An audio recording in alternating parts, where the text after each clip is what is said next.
Can aortic dissection lead to back pain, leg weakness, and loss of bladder or bowel control?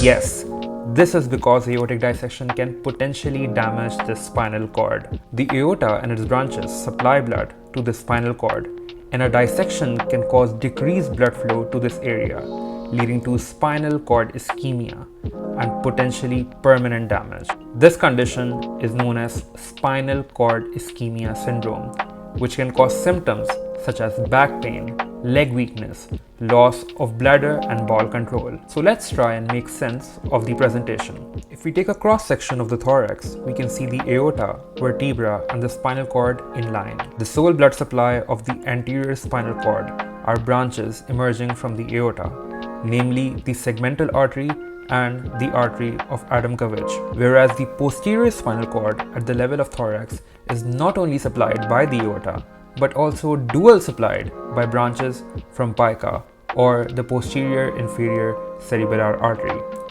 The name of this branch is posterior spinal artery.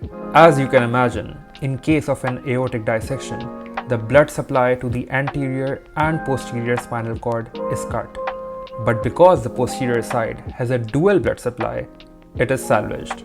The posterior side houses the dorsal column, so fine touch, proprioception, and vibration sensation are intact.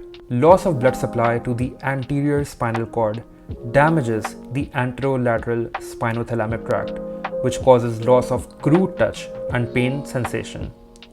There is also damage to motor nerve fibers to the legs, which causes paralysis. The anterior spinal cord also houses the autonomic fibers, which can be damaged, causing bowel or bladder dysfunction. So this is the link between aortic dissection and spinal cord injury.